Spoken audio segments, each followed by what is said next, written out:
মালদার হাবিবপুরের বুলবুলচন্ডী আর.এন. রায় গ্রামীণ হাসপাতালে হাবিবপুরের বিডিও অংশুমান দত্তের দ্বারা চিকিৎসক দীপাঞ্জন মণ্ডলকে নিগ্রহের ঘটনার প্রতিবাদে চিকিৎসক ও স্বাস্থ্যকর্মীদের বিক্ষোভ। মারধরের ছবি সোশ্যাল মিডিয়ায় ভাইরাল। শনিবার দুপুরবেলা ডাক্তার ও স্বাস্থ্যকর্মীরা সকলে মিলে কর্মবিরতি পালন করলেন। এদিন হাতে প্ল্যাকার্ড নিয়ে বিডিও বিরুদ্ধে স্লোগান তুলে ধিক্কার মিছিল বের করে প্রায় 2 ঘন্টা কর্মবিরতি রাখেন। হসপিটালের ভেতরে ঢুকে চিকিৎসক নিগ্রহের ঘটনা 24 ঘন্টা কেটে গেলেও অভিযুক্ত বিডিওর বিরুদ্ধে কোনো ব্যবস্থা নেওয়া হয়নি বলে অভিযোগ। আজকে সকালে শুনলাম, আমি নিজে এখনো অবধি দেখে উঠতে পারিনি যে এরকম সিসিটিভি ফুটেজে দেখা যাচ্ছে। তো এটা একটা বড় এভিডেন্স। আমার মনে হয় এখনো অবধি কাল আমাদের প্রায় 48 ঘন্টা হতে চলেছে, কোনো তো ব্যবস্থা নেওয়া হলো না ওনার বিরুদ্ধে। কিন্তু আশা করি এই এভিডেন্সটা বাইরে হলে বা এটা একটা বিশাল বড় এভিডেন্স, এখানেই প্রমাণিত হয়ে যাবেন যে আসল ঘটনাটা কি হয়েছিল। এবং আমি আশা রাখছি যে কোনো একটা ব্যবস্থা না হবে। আমি এখনো অবধি কোনো থানা থেকে বলুন বা পুলিশের কোনো রকম সাহায্য পাইনি। অন্য আরজিকরের ঘটনা। একদিকে মালদার হাবিবপুরের বুলবুলচন্ডী আর.এন. রায় হাসপাতালে হাবিবপুরের বিডিও অংশুমান দত্তের দ্বারা চিকিৎসক দীপাঞ্জন মণ্ডলকে নিগ্রহের ঘটনার প্রতিবাদে চিকিৎসক ও স্বাস্থ্যকর্মীদের বিক্ষোভ। প্রসঙ্গত বৃহস্পতিবার রাতে মালদার হাবিবপুর ব্লকের বিডিও অংশুমান দত্ত তার স্ত্রীকে নিয়ে স্থানীয় বুলবুলচন্ডী আর.এন. রায় প্রাথমিক স্বাস্থ্যকেন্দ্রে যান। তার স্ত্রী অসুস্থ ছিলেন। সেখানেই এক চিকিৎসককে মারধরের অভিযোগ ওঠে তার বিরুদ্ধে।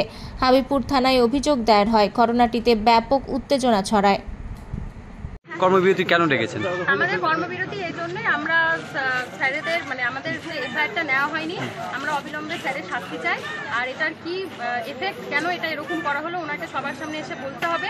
হ্যাঁ, এটাই আমরা। যদি এখন পর্যন্ত না নেওয়া হয় তো কি করবেন? আমরা কর্মবিরতি করবো। এরপর আমরা কর্মবিরতি করবো।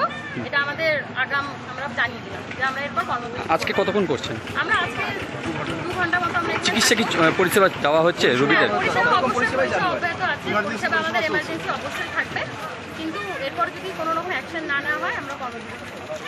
অত্যাচার আমরা মানছি না, মানবো না, মানছি না, মানবো না, মানছি না, মানবো না, মানছি না, মানবো না। এই ভিডিওকে চাই না, চাই না, চাই না। এই ভিডিওকে হটাতে হবে, হটাতে হবে, হটাতে হবে। এই অপদার্থ ভিডিওকে আমরা চাই না, চাই না, চাই না, চাই না। এই অপদার্থ ভিডিওকে অবিলম্বে ট্রান্সফার করতে হবে।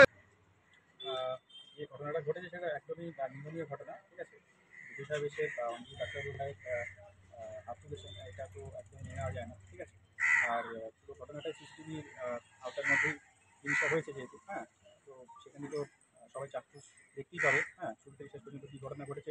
ডাক্তারবাবুর কোনো গাফিলতি ছিল কি না, বা কার গাফিলতি ছিল, বা কার সেখানে দোষ, সব সিসিটিভি ফুটেজেই সব কিছু ক্লিয়ার হয়ে যাবে, ঠিক আছে। হ্যাঁ, তো আমরা চাই প্রশাসনের কাছে একটাই দাবি যে আপনারা এটার চরম শাস্তিমূলক একটা অ্যাকশন নিন, ঠিক আছে।